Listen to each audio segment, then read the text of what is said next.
Welcome, my name is Keith Simons. I'm a Bible teacher from England, and you're listening to the next in our series of talks on how to understand the King James Version of the Bible.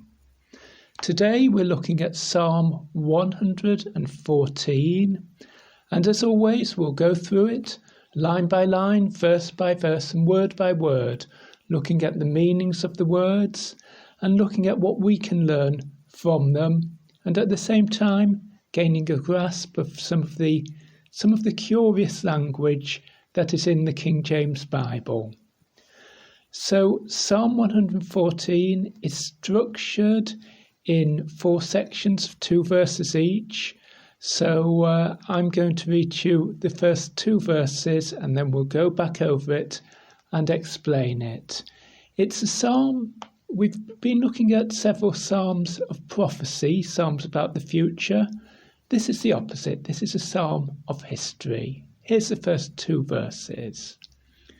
When Israel went out of Egypt, the house of Jacob from a people of strange language, Judah was his sanctuary, and Israel his dominion. When we talk about history in the Bible, yes, it's past events. But the Bible doesn't record past events simply to tell us about what happened many years ago. It records those past events because there are lessons to be learned for today and for the future from it. And the writer of the Psalms, the writers of the Psalms, and indeed right through the Bible, you see a great awareness of the history of Israel as a nation, the history of God's people, because that is also the history of how God deals with his people. And it is lessons about how God deals with his people, not just with the Jews, but with all his people to this day. So it begins when Israel went out of Egypt. That's a reference to the occasion called the Passover. Israel's people were slaves in Egypt, and God freed them from that. God took their whole nation in a single day out of Egypt to take them to the promised land, although they were 40 years in the desert on the way to the promised land. And that opening phrase, when Israel went out of Egypt, sets our time frame for this entire psalm. We're going to hear about the wonderful miracles that God did for Israel's people after they left Egypt. We're going to hear about how present God was with them. God was there. They were wandering through the desert, but God was with them. And that made a tremendous difference to everything around them. You don't think of a nation living in a desert. You don't think there's enough food for it, enough pasture for the animals. The Sinai desert at that time was not a completely dry desert. A little earlier, Moses had been leading a flock of sheep through the desert, finding the places where pasture was available, the oases they're called, the places where there's water.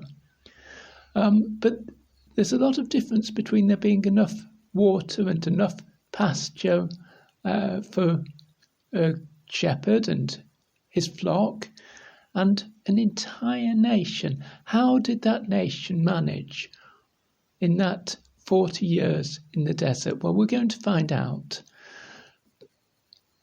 The house of Jacob from a people of strange language. We often see parallelism in the book of Psalms. What that means basically is that the second line in some way repeats or emphasizes or builds up on the first line.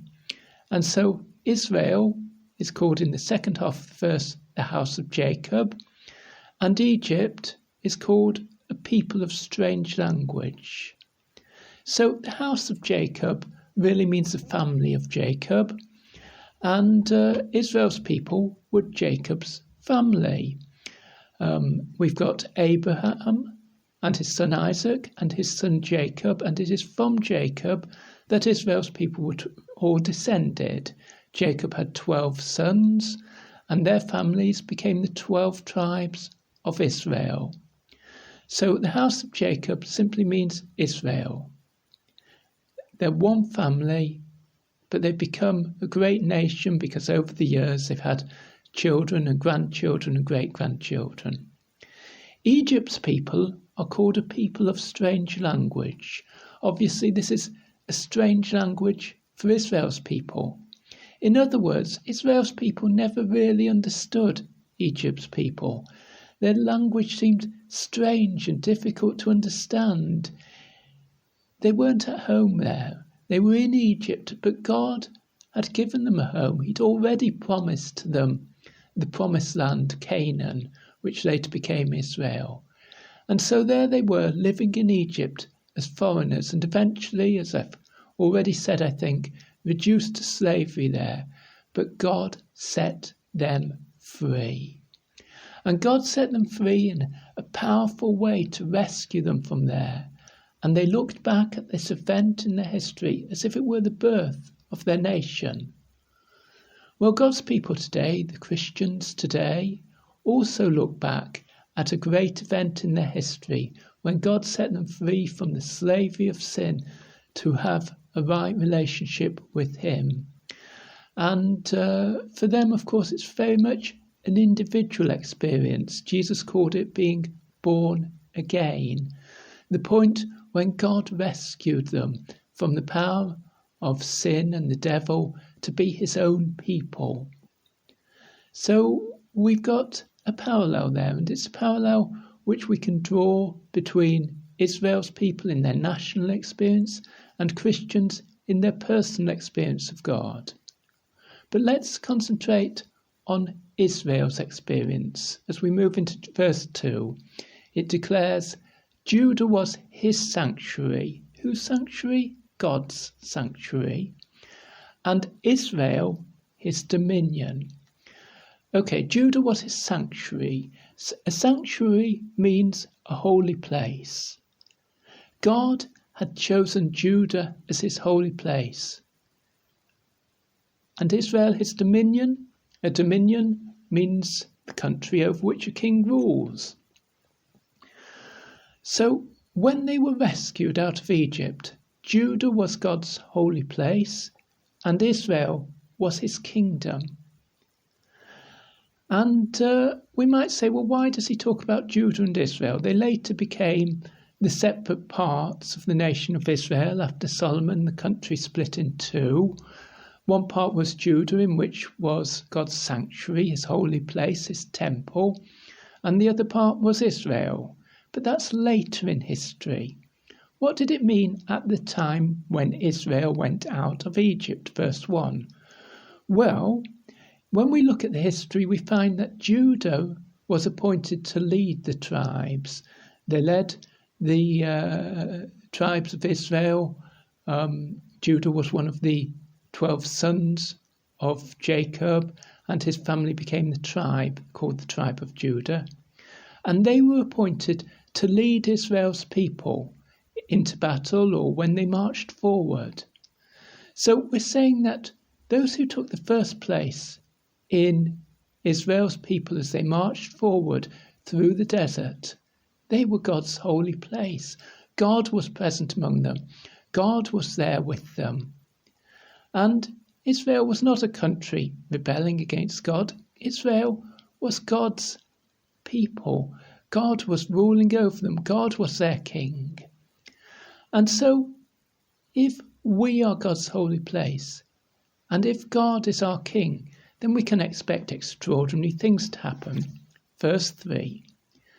The sea saw it and fled. Jordan was driven back. The mountains skipped like rams, and the little hills like lambs. Yes, extraordinary things happened when God was at work. God's great power over nature.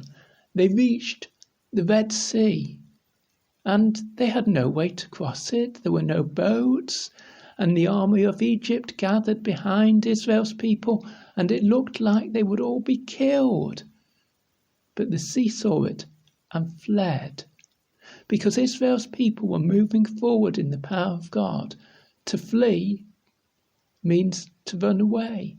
The sea saw that God's holy people had come and it ran away. Well, of course, the sea doesn't run away, but there's a record in the book of Exodus as to what actually did happen at the shore of the Red Sea. There was a strong east wind that blew and separated the sea, and the people walked through on dry land. That was how they entered the desert. And when their families left the desert to go across into the promised land, the land of Canaan, 40 years later, the same miracle. The river Jordan was driven back. It was forced back so that Israel's people could walk through where the river normally goes on dry land. Verse 4, and between that time, extraordinary things were happening. The mountains skipped like rams, male sheep. The mountains moved around like male sheep do on the field, and the little hills moved around like lambs, as if they were playing. Well, when God declared his commands on Mount Sinai, we read that the entire mountain, and it is a vast mountain, shook. And the power of God was seen on every side as Israel's people went through. Verse 5 asks a question, and it continues into verse 6. Let me read you them. What ailed thee, O thou sea, that thou fleddest, thou Jordan, that thou wast driven back? Ye mountains, that ye skipped like rams, and ye little hills like lambs. So it's repeating verses 3 and 4, and it's asking the question, what ailed thee? What was it that caused the sea to do this? What was it that caused the Jordan to do this so that Israel's people could walk through them on dry land? What was it that shook the mountains and the hills? Well, it's about to answer that question. What ailed thee means what troubled you, what disturbed you, what made you ill, that such extraordinary things happened. But let me just speak a little about the King James Version and its language here. We've got a passage here where the writer is speaking to the sea and to the Jordan and to the mountains. O thou sea, thou Jordan, ye mountains, ye little hills. And because there's only one Red Sea, it's called thou. That's the singular form of the word. And the plural form of the word is ye, and so we get ye mountains.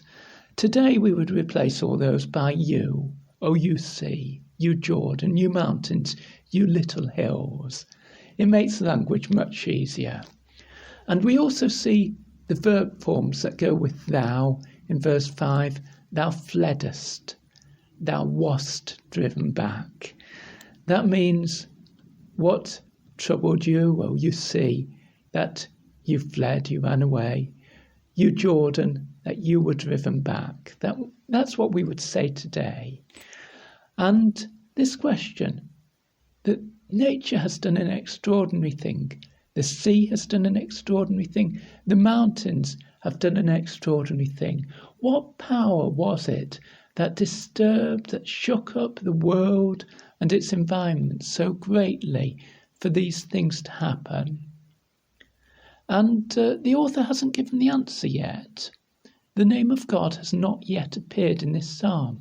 There's been no reference to God yet. And so we might well ask, if we see the sea separating, why did it do that?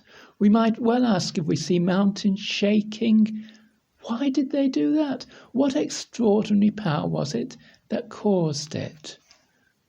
Verses 7 and 8 tell us, tremble, thou earth, at the presence of the Lord, at the presence of the God of Jacob, which turned the rock into a standing water, the flint into a fountain of waters. Yes, of course, the earth should tremble. Yes, of course, it should shake.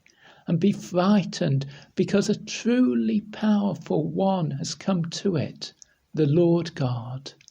The God who is Jacob's God, the God who is the God of these people, the house of Jacob, they're called in verse 1. So the God of Jacob is present. And if God is present, God who created heaven and earth and all that is in them, then everything that is in them should give him honour. They should tremble with fear at the great power of God. They mustn't stand against God when God has come to them. And yet God did come to them in his people, because Judah was his sanctuary, his holy place, and Israel his dominion, his kingdom. So the earth trembles. Why does it tremble? It trembles in fear because of the greatness of God. God is present. His face is looking upon it, and with his face looking upon it, it cannot remain still. It must tremble to give honour to God. And God shows his power in an even more extraordinary way in verse 8. Again, this is another of the miracles which accompanied Israel's people through the desert. We asked how you could find water in the desert. Well, they didn't. But God told Moses to take his rod and to strike the rock with it, and waters poured forth. And so the passage declares that the God of Jacob, verse 8, turned the rock into a standing water. In other words, the rock became a pool of water. The flint, that's the name of a very hard rock, into a fountain of waters, not just stagnant water, not just a pool of water that is standing still, but a fountain of moving water is coming from the hardest of rock. It is God who changes things. It is God who turns about things completely. And so we look at this, and I said that this was not just history as in a record of what happened in the past. This is relevant to God's people at the time when the psalmist wrote it, and today. What is the message of this psalm? It's that God is powerful and God is great, and there's nothing in all of nature that can stand against him. All it can do is tremble to give him honour. But what requirement is there for that? The requirement for that is verse 2. Judah was his holy place and Israel his dominion. That God has to have his proper place and his right place in our world and in these situations. That we must give God his proper place. And we might say, well, did Israel's people give God his proper place? And the answer to that question is no. Often they didn't. Often they were in rebellion against him. Often they were complaining against him. But there was one person at least in Israel who was giving God his proper place. And that was Moses, the man who prayed, who interceded, who stood on behalf of Israel in front of God. And they prayed, and he prayed, and God answered his prayer. He prayed, and God separated the sea. He prayed, and God moved the mountains. He prayed, and God caused water to come from the rock. And when Moses had died, and when Joshua was there to rule Israel or to look after Israel in his place, then the Jordan was driven back. It didn't depend on Moses. It was the work of God in answer to the prayers of his people. Let me give you my email address. You won't go on a mailing list if you write. You won't get appeals for money. I'd just love to hear from you that you've heard this talk. It's 333kjv@gmail.com. 333kjv@gmail.com. Let me read to you the whole psalm then. When Israel went out of Egypt, the house of Jacob from a people of strange language, Judah was his sanctuary, and Israel his dominion. The sea saw it and fled, Jordan was driven back, the mountains skipped like rams, and the little hills like lambs. What ailed thee, O thou sea that thou fleddest, thou Jordan that thou wast driven back? Ye mountains that ye skipped like rams, and ye little hills like lambs. Tremble, thou earth, at the presence of the Lord, at the presence of the God of Jacob, which turned the rock into a standing water, the flint into a fountain of waters.